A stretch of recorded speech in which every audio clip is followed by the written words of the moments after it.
People think you need a lot more money than you actually do to live in Central America, and others think Central America is dirt cheap and you need no money. And the truth is, it's somewhere in the middle. It's cheaper in some ways, and then in other ways, it's more expensive. So in this video, I'm going to set out your monthly expenditure you can expect if you're going to move to Central America. Just to get off to a good start, I want to define freedom. And I'm going to set out the numbers, but I also need to define the word freedom, right? And it's not luxury. Freedom to me is comfortable living, no money stress, and saving money every month for your investments. Freedom is covering your life and building a future at the same time, right? But no excess, no lavish lifestyle, right? Just to set expectations. So rent is the biggest difference between the UK. In Central America, right now I'm living in a very nice place. It's shared with my brother, and that's £600 a month for 3-bedroom, right? So realistically, you can get something a lot cheaper. Maybe it's still in a good location for, £250 a month, maybe less, in a nice place, solo, and you're not slumming it. Compared to the UK, where it's, £1,000 or so, and even then you're probably near London and you're going to share with somebody who you don't know, right?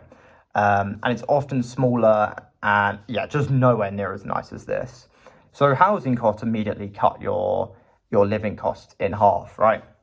In terms of bills and internet, electricity, water and internet, let's say £100 a month compared to UK where it's 200 or if not more in the winter when everything's ridiculously expensive, especially electricity.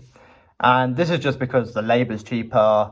I think it's the infrastructure's simpler, and there's just fewer layers of middle management. As you know, in the UK, we love our middle management, whereas in Central America, they don't as much. Food shopping, again, it's about £50 a week, maybe £200 a month. Whereas in the UK, I was spending £60 to £65 a week. So, there isn't actually that much savings there. But again, if you've moved to Central America to save money in your shopping, then I think you've got bigger problems like being a brokey. So, you can eat out for dinner for £10, let's say, at a really nice place. Whereas in England, it's like £30. So yeah, you are saving a lot of money, which is because rent is cheaper for the businesses, labor is cheaper for the businesses, and utilities are cheaper. Again, taxis and services, and I think with labor is cheaper. Taxis are cheap as hell. Cleaning, we've got a cleaner. She comes from like 9 to 5:30 for like £8 a day. So yeah, you're going to save a lot more money there. But saying all this, the uncomfortable truth is that it's because other people earn less, the locals earn less.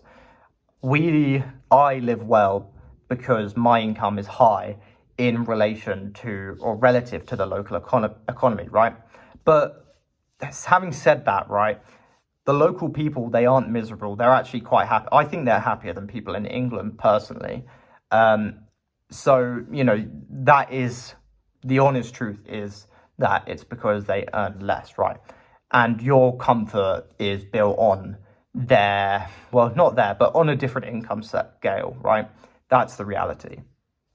But something people don't actually talk about when they consider the difference in cost of living or how much you need to live in Guatemala or Central America or South America is just tax, right? The tax burden generally is so much lower. In Guatemala, it's like 5%, right?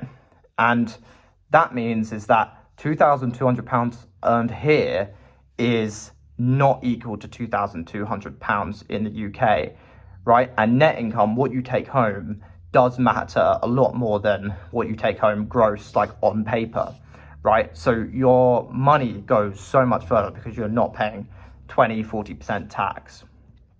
So in terms of, if you want an exact number, I'm going to give it to you now, right? Rent, let's say £400. That's very high, on the high end here. Bills would be £100, let's say. Food shopping, £200 a month. Eating out, taxis and just life, £200, which even that I think is high. You're going to be eating out like multiple times a week, right? Miscellaneous things like gym, your phone, £100. Well, I pay £15 for my gym membership, and it's as good as anything in the UK.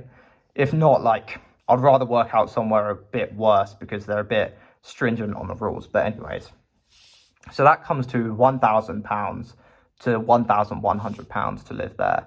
So add £1,000 on for your savings. So to be completely free and happy, you should earn like £2,200 a month, right? And you've got a really good lifestyle. You're not stinking rich, but you're saving a lot of money compared to the UK, where that number, you know, is probably £4,000 or £5,000 to have an equivalent lifestyle. You know, at the end of the day, you're not stinking rich, but you're pretty darn happy.